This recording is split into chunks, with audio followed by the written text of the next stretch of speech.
O quadro Quero Ver na TV está acompanhando desde o início dessa edição a história de moradores de Porto Nacional que vivem perto de uma área onde é descartado o lixo doméstico da cidade, um aterro. Pois é, a dona Maria do Carmo, em nome de vários moradores, o filho dela também enviou uma mensagem para a gente, para o Quero Ver na TV, relatando o quanto está difícil morar perto dessa área que recebe todo o resíduo sólido, chamado lixo doméstico aí da cidade de Porto Nacional. A gente viu nas imagens, a gente vai até colocar novamente, o lixo pegando fogo, os moradores até pensavam que isso estava relacionado ao manejo, mas a prefeitura já se defendeu, dizendo que foi um incêndio, um fogo na mata que atingiu parte do aterro sanitário.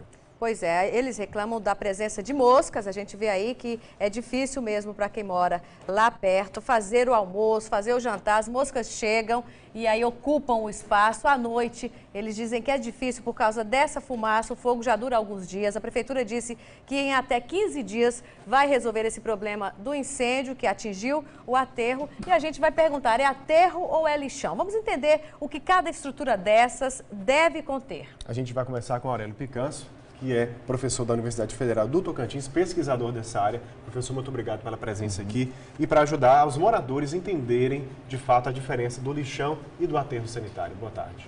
Boa tarde a todos. Na verdade, o que nós vimos aí na imagem é um lixão a céu aberto, que é uma disposição totalmente irregular dos resíduos sólidos no solo. Por mais que no papel é um aterro, segundo a prefeitura, mas na prática... Exatamente, um aterro sanitário, se ele não for bem operado, ele vai virar um lixão. Um lixão nunca vai virar um aterro sanitário. O que falta é exatamente uma gestão do poder público para fazer o manejo de forma adequada. Obviamente, o aterro ele é uma obra de engenharia de confinamento, que busca essa proteção exatamente para diminuir esses impactos que a gente sabe que existe quando a gente tem gestão de resíduos sólidos. Essa grande quantidade de mosca que nós vimos ali está relacionada a esse manejo inadequado? Na verdade, o que precisa ali é o recobrimento do resíduo. Esse recobrimento iria dificultar o incêndio que ocorreu. A gente tem uma legislação que proíbe fogo em lixões ou em aterro sanitário. E a partir do momento que você cobre esse lixo, você diminui esses impactos à vizinhança, que no caso aí dos moradores de Porto Nacional. Professor, o aterro precisa de uma manta também, não é? Como é que funciona a manta, o chorume, o escorrimento desse líquido, o risco desse líquido atingir ali o lençol freático? Como é que é esse controle? Na verdade, o aterro sanitário é uma obra de engenharia de confinamento, para você confinar no menor espaço possível, no menor volume possível, a maior quantidade de resíduo, protegendo o solo, a atmosfera e a vizinhança. Então você precisa, a manta não é uma obrigatoriedade, desde que você tenha um solo muito bem compactado e um solo impermeável. Normalmente se coloca a manta como uma segurança a mais. Mas o mais importante do aterro sanitário, que é a maior dificuldade dos municípios do Brasil, é a operação, que isso requer mão de obra, equipamentos e vai gerar despesa para o município. Então, quando o município abre mão de operar o seu aterro sanitário de forma adequada, provavelmente, num tempo muito pequeno, ele vai virar lixão. Professor, agora é preocupante o fato de um incêndio ter atingido o aterro sanitário, porque ali deve ter, gases devem ser liberados, deve ter uma proteção no entorno dessa área. Um aterro sanitário por si só, ele tem que ser todo protegido.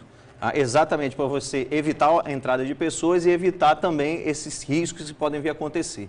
Num aterro sanitário ou no lixão, acontece degradação, decomposição de matéria orgânica que libera biogás, e esse biogás ele é inflamável. A partir do momento que você tem incêndio nesse meio, dificilmente você vai conseguir combater esse incêndio com tecnologias convencionais, utilizando, por exemplo, água.